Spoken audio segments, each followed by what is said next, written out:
Nós vamos trabalhar agora uma sistematização das funções oxigenadas, e eu vou incluir aqui a função fenol, porque não deu para a gente ver. Mas nós vamos apenas sistematizar o que nós vimos na aula passada.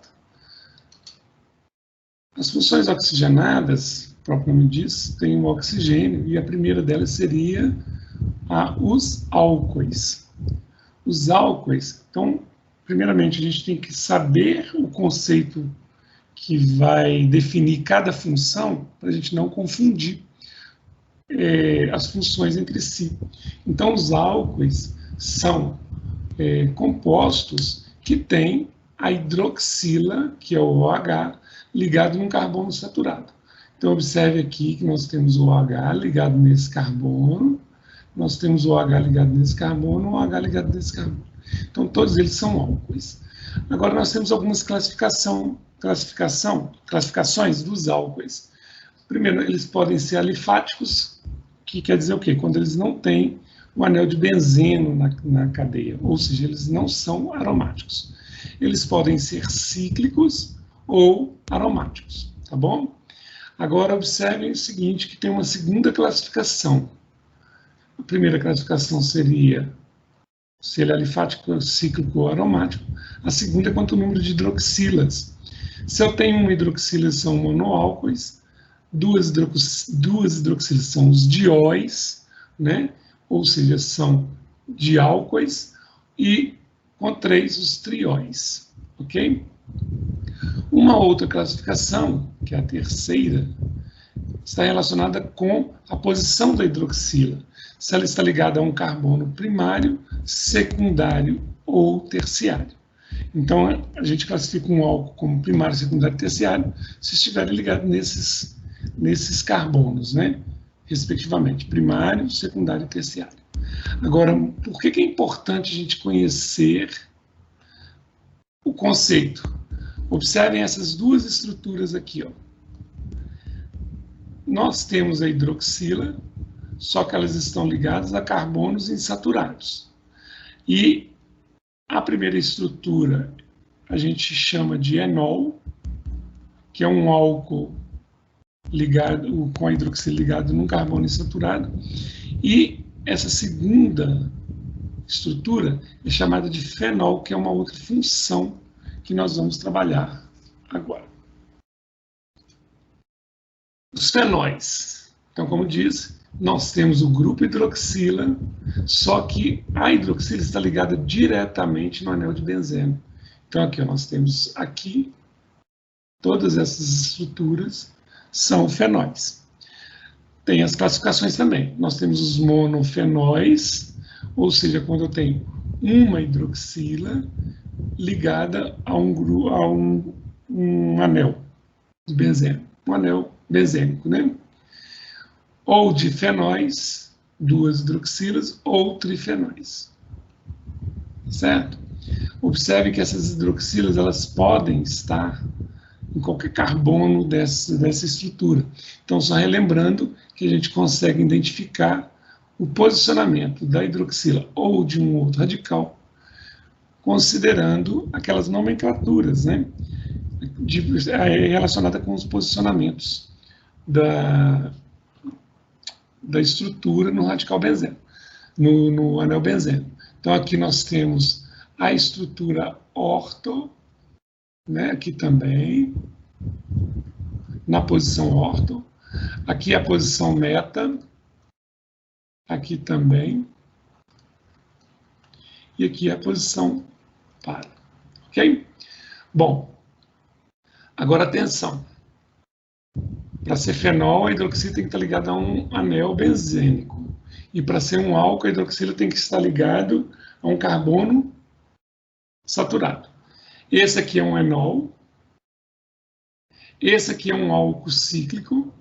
E esse aqui é um álcool aromático. Ou seja, é um álcool que carrega o anel de benzeno na sua estrutura. Observe por que é um álcool, porque a hidroxila está ligado nesse carbono aqui. Tá? Aqui, agora, nesse quadro 2, nós vamos ver alguns exemplos de substâncias com a função fenol. Não sei se vocês já ouviram falar na creolina. A creolina é muito usada para limpar áreas em que animais ficam, né, acondicionados, contidos lá. Então, aqui, por exemplo, nós temos o cresol, nós temos um CH3 aqui, né? Um CH3 aqui, um CH3 aqui. Então, observe, ortocresol, M-cresol, paracresol. A vanilina também tem um grupamento OH ligado ao anel de benzeno, né? Agora, observe o seguinte, nós temos duas outras funções. Essa aqui nós vamos ver posteriormente. Essa aqui nós vimos na aula síncrona, que nós vamos ver agora há pouco. Essa aqui seria isso aqui, né? Essa estrutura seria assim. E o que nós temos? Nós temos a carbonila ligada numa extremidade de cadeia. Então, aqui nós temos o aldeído. Nós vamos falar disso aí agora há pouco, tá? De novo. E aqui nós temos o tetraído carbinol, THC. Tá vendo que tem um OH ligado no grupo, no anel benzênico. Outra função oxigenada são os aldeídos. Como eu disse, os aldeídos têm a carbonila. E essa carbonila tem que estar ligada na extremidade de uma cadeia. Então, o que caracteriza o grupamento é isso aqui, que pode ser representado assim. Tá? Então, observem que as nomenclaturas dos álcoois, dos aldeídos, das funções, sempre segue aquela regra básica, né? Que tem que ter uma cadeia principal, e essa cadeia principal carrega os grupos, né? Ou os radicais. Então, sempre atentar para os nomes. E outra coisa, para dar nomes, nós enumeramos as cadeias considerando as prioridades, né? Primeiro, a prioridade maior são das funções, depois as insaturações e depois vem os radicais. Tá? Então, aqui, por exemplo, vamos numerar aqui, 2, 3. Na estrutura 1, nós temos o 4-hexenal. Observe que esse 4 indica a ligação dupla, tá? E a terminação em al. Né? Então, a numeração da cadeia começou por aqui, 1, 2, 3, 4, 5, 6. Aqui, agora, na estrutura 2, nós já temos o 3, é onde está indicando metil, que está errado, tá, gente? Não tem esse de metil, não. É um quarto metil heptanal. Na estrutura 3, 2, 4, 1, 2, 3, 4, 5, 6. Hexa, porque só tem ligação simples, né? A cadeia principal é saturada. E no carbono 2 e no carbono 4, nós temos o radical metil, porque são 2, tá? Bom, então aqui está um lembrete, que a carbonila tem que estar na extremidade da cadeia.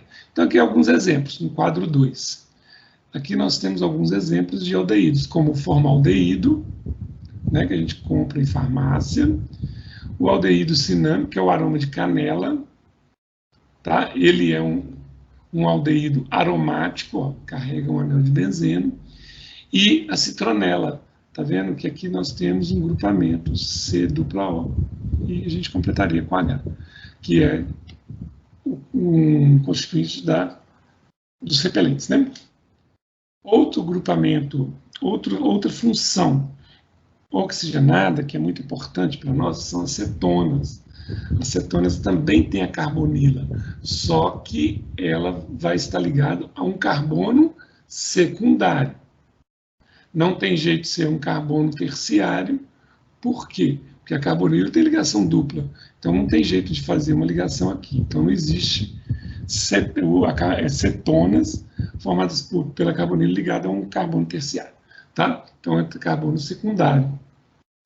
A nomenclatura também segue a regra básica, terminando em ona. Agora, observe que, quando eu tenho 5 carbonos, eu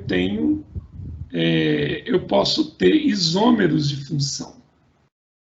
Isômeros de posição, desculpa. Isômeros de posição, são os isômeros configuracionais, né? Ou seja, se essa carbonila movimenta para cá, eu tenho uma estrutura diferente.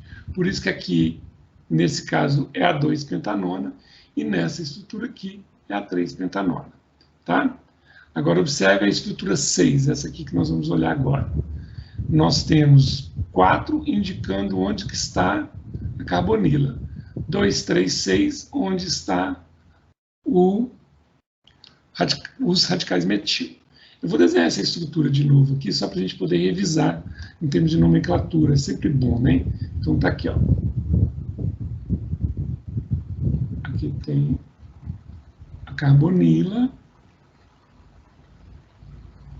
Observe que a carbonila está no meio da cadeia, certo? Então eu poderia contar. Aqui tem um radical, né? Eu poderia contar aqui, ó, 1,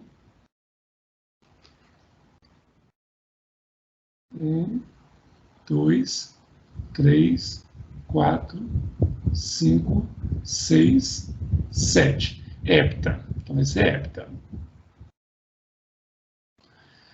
Tem uma cetona, tem uma carbonila, indicando que isso aqui é uma cetona, no carbono 4. Então vai ser 4 hepta. Como só tem carbonos saturados, né, na cadeia principal, não tem ligação dupla, então vem um N. Heptanona. Beleza? Agora, observe o seguinte, se eu considerar essa numeração que eu fiz, os radicais teriam isso aqui, ó. Vou colocar aqui, ó. 2, 5, 6, trimetil. Se eu considerar a numeração contrária, 1, 2, 3, 4, 5, 6, 7. Observe que eu posso contar um dos dois. Mas aí eu tenho que levar em consideração a regra de nomenclatura. Aqui eu teria o quê? Os radicais metil ligados no carbono 2, no carbono 3 e no carbono 6. Certo? Então eu tenho uma diferença aqui. Eu tenho que usar as posições de menor numeração. Então, por isso que o nome tem que ser apresentado dessa forma. Aqui nós temos no quadro 2 exemplos de substâncias com função cetônica. No caso, a propanona, que é a acetona comum, comercial. Nós temos a quercetina, tá? Agora vamos observar que a quercetina, ela traz para nós cetona, ela traz para nós um enol, ela traz para nós um difenol, ai, desculpa, gente, e traz para nós também um difenol aqui, ó. Ok? E essa aqui que é uma função que nós vamos estudar depois. A cânfora é uma cetona cíclica. Aqui agora nós temos os ácidos carboxílicos, tá? Os ácidos carboxílicos, nós temos esse grupamento característico dele. Ele tem que ser no final da cadeia, tá? Nós vamos ter a carbonila e a hidroxila. Por isso que esse grupamento se chama carboxila. Então, a carboxila tem que ficar na extremidade da cadeia e dar a característica de ácido, que nós vamos estudar a acidez na química orgânica, tá? A nomenclatura também é a mesma, segue as mesmas regras, considerando que eu tenho que colocar ácido na frente e terminação óico no final, tá? Aqui são alguns exemplos de função ácido carboxílico, que são os ácidos metanóico e os ácidos etanóico. O metanóico é o ácido fórmico, que vem da formiga, e o ácido etanóico é o ácido acético, é o que está no vinagre. Esses nomes, gente, que são os nomes triviais, vocês têm que conhecer, eles têm que saber, tá? Só uma curiosidade, os cães, os gatos, eles reconhecem os donos pelos pelo odor que é liberado no metabolismo do ser humano, tá? Daquele dom. E aqui, para vocês treinarem um pouco, nós vamos trabalhar isso na próxima aula, síncrona, tá? Eu gostaria que vocês fizessem para mim, identificassem as funções que nós estudamos até agora, que são álcoois, fenóis, ácido carboxílico e cetonas e aldeídos. Nessas estruturas, eu vou enumerar aqui para vocês seguirem. 1, 2, 3, 4, 5, 6, 7. Identifique circulando, tá? Aquelas que vocês não conhecerem, vocês deixem, só circula. E aquelas que vocês tiverem dúvidas, circula também, coloca o ponto de interrogação, que na próxima aula nós vamos estar tirando essas dúvidas aqui. Tá bom? É só para vocês já irem treinando. Tá bom? Um grande abraço.